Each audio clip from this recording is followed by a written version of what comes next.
Good morning, everyone. We've had a long drive today. We've only travelled 65 kilometres from Cloncurry. Why? Well, I want to introduce you to a place called Mary Kathleen. Mary Kathleen used to be a bustling town, mining town. This is where the Mary Kathleen uranium mine is, and this is the reason why we've pulled in here. As you can see, our van is on a concrete slab. These are the old house slabs that were built here when they built the township. And as you can see, it's become very popular with caravanners. There's quite a few here, although some have left in the time that we've been here. But this is the township, or what they call the town square, of Mary Kathleen. In the area up above, that's closer to the main, what was the main shopping area. And so there are campers up there, as you can see.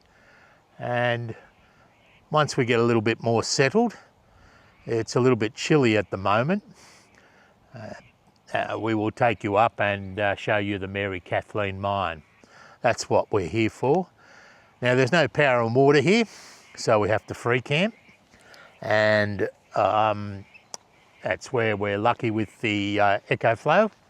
And we're also lucky with the fridge battery that we've got in the car, keeping things nice and cold for us. And also the fridge in the caravan will be put on gas while we're here, so that everything, we can stay off grid. We're only going to be here for basically till tomorrow morning, and then we're off into Mount Isa. And so we should have plenty of power for the necessities, put it that way.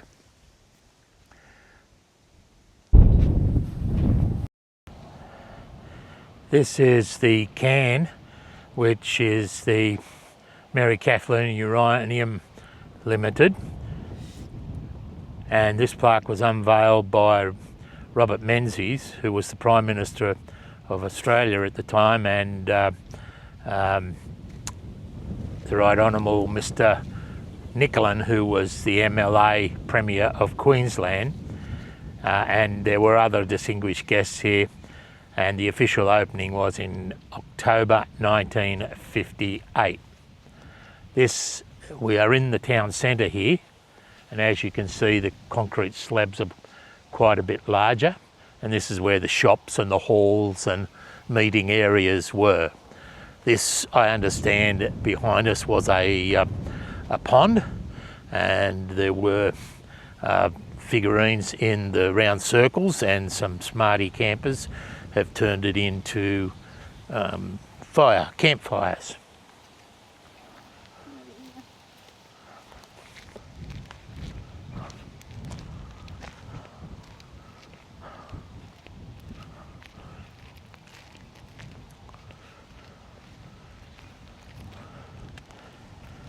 So this looks to be the main, I would suggest, shopping area, where the slabs, the concrete, the slabs are quite large, and I would imagine that this area here is the parking area for those shops, and people would have done their weekly shopping or got their shopping needs as required.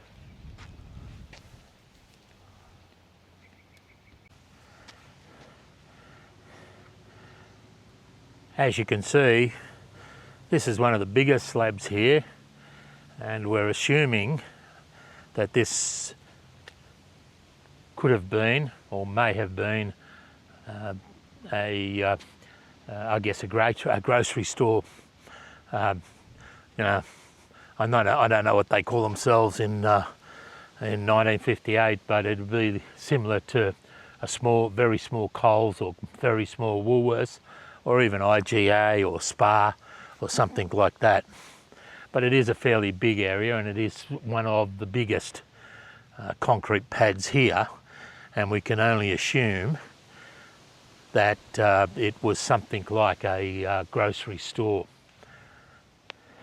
It's a bit of a shame that they haven't got plaques to tell you what the various different buildings that used to occupy these sites are.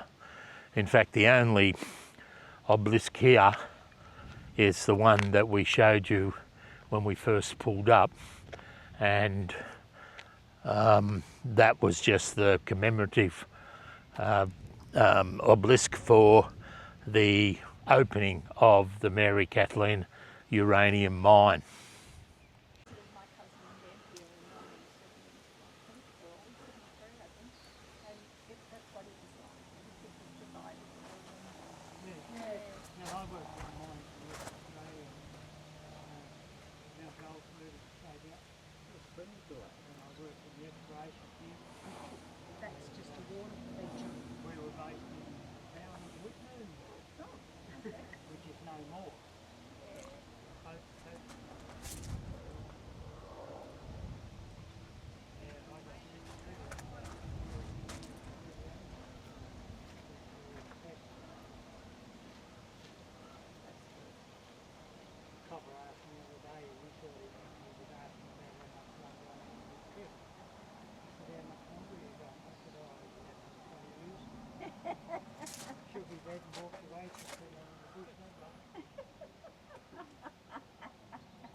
Why would you look forward to going to hell? That's where all the old ladies are. What did she say to that? She She wasn't don't speak impressed. anymore. Her husband doesn't speak to her anymore because he killed himself laughing. I hope that patched it up. Well, we've made it to the Mary Kathleen uranium mine. It took us a while. It's only 6 kilometres, but on the way back we will show you some of the road conditions that we had to endure. We've now got a little bit of a walk up to the actual mine, but if you look around here you can actually see the various levels that the mine was at when they started digging. So as we get closer, I'll show you what was going on. Okay, we've come in about 400 or 500 metres, probably a little bit more, down a pretty rocky track. It's not wheelchair accessible, I can guarantee you that. But here we are at the Mary Kathleen uranium mine.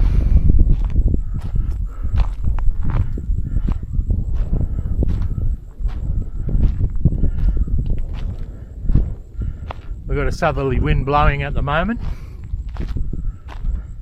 You can probably hear that on the video.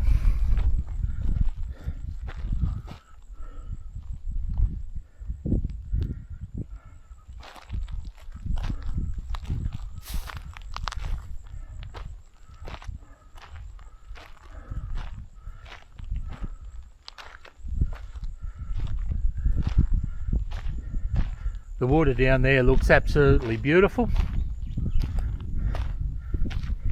On a hot day it'd be great to have a swim. The only problem is you'd be glowing a bit when you got out.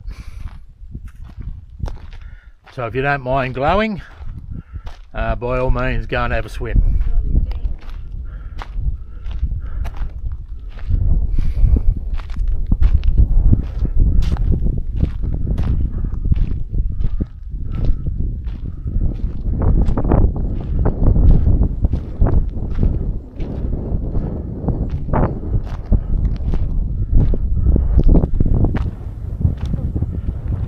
So I understand that this mine operated from about 1958 up until 82? up until 1969, and then Rio Tinto had plans to, I think it was to, cease operations, but the government talked them into continuing, and the mine was officially closed, we understand, in either 1984 or around that period. Might have been a little later, 1986.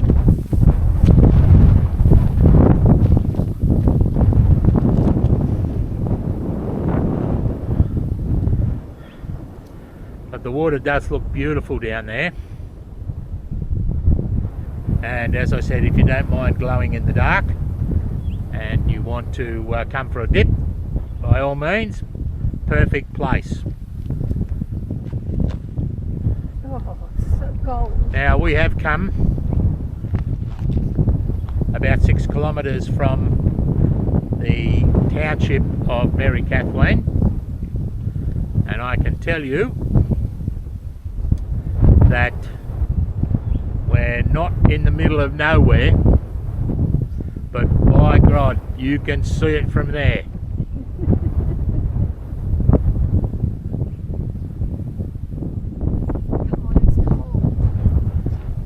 Mrs. Spielberg is complaining that it's cold because the wind's coming up, so we'll have to say goodbye now and make our way back to Mary Kathleen. Right, we're on our way back down the 6 kilometre track, and I want to give you an idea of what the track is like on the way in. So it is pretty rocky and bumpy.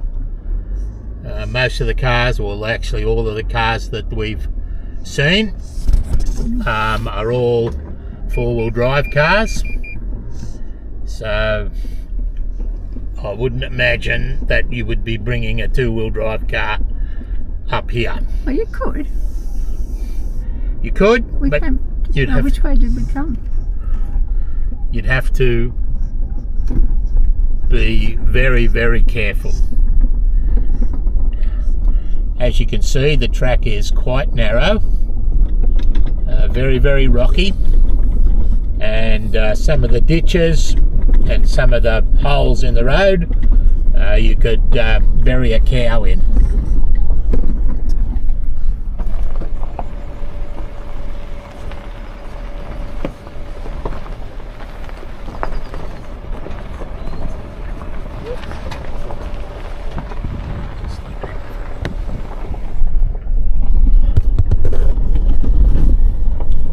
So we're taking it nice and easy for obvious reasons. The Toyota is eating it up, but as you can see, the road is really, really rocky.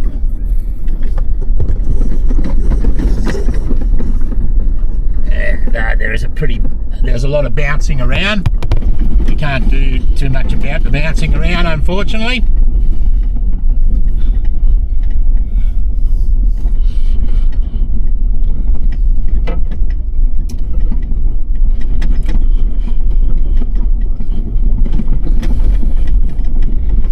We find it actually amazing that the Mary Kathleen mine is actually a pretty well patronised tourist attraction.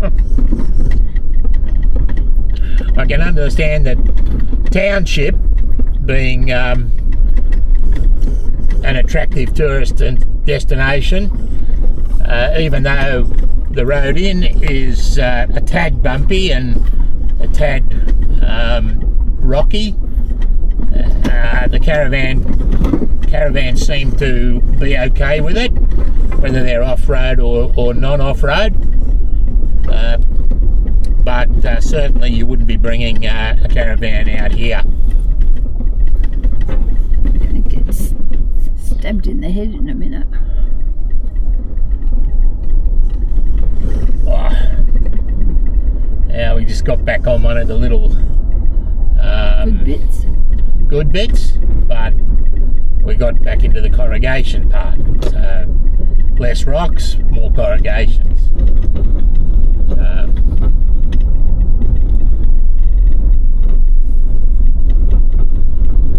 We've got a guy coming the other way, so we're just going to pull over and let him come through.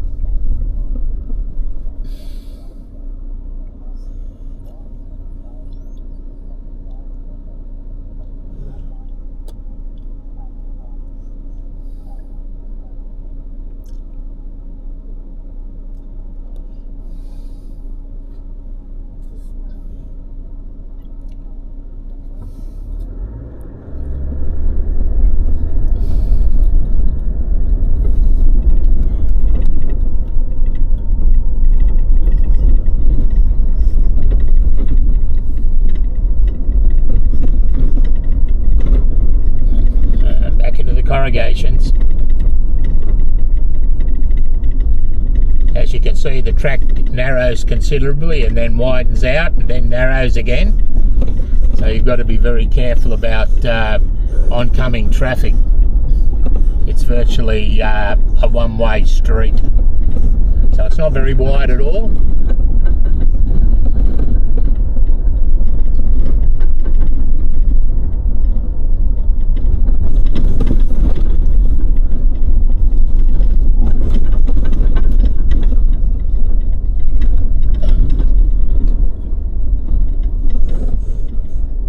So you'll see from the camera angles and so forth, we're going up and down, up and down. That is because of the contours of the road that we're using. The Land Cruiser is basically eating it up, so that's a good thing. Did it go flat? It had gone flat because it went black, but it didn't. It just goes black. Stop the div. Stop that. Well, good morning. This is day 2 of our day at Mary Kathleen, and as you can see, the sun is coming up. It's now 5 minutes past 8 in the morning, and as you can see, there's not too many people up in the caravans that we've been camping with or located near to. Over on the other side, looks like there's a lot of caravans have left. Now, me and Tricia have been lucky enough to have been to a number of different places. We've been lucky enough to have gone to Jindabyne and Perisher and Smiggins. We've been to Mount Hotham when it snowed. It's just been a lovely, lovely place. But our verdict has always been that 2 of the coldest holes in Australia, it's a dead heat between Blaney and Lithgow. Unfortunately, Blaney and Lithgow have lost their mantle as being the coldest holes in Australia, and that has passed to Mary Kathleen. It was our intention to stay here for a free camp for at least another night, but the temperature here is probably about minus 40 degrees, but that's an exaggeration. But I can tell you it is bloody freezing, and it's the coldest that I've ever been in my life, and colder. A lot colder than Blaney and a lot colder than bloody Lithgow, I can tell you. But Mary Kathleen is a great spot, and you have to come and have a look at it, because there's a lot of history here.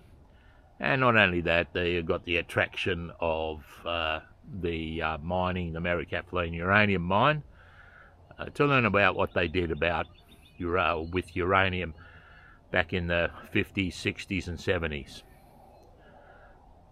We're going to move on. We've decided that we're going to move on to Mount Isa today, and that's probably a great decision given what this morning has been like. It's been freezing.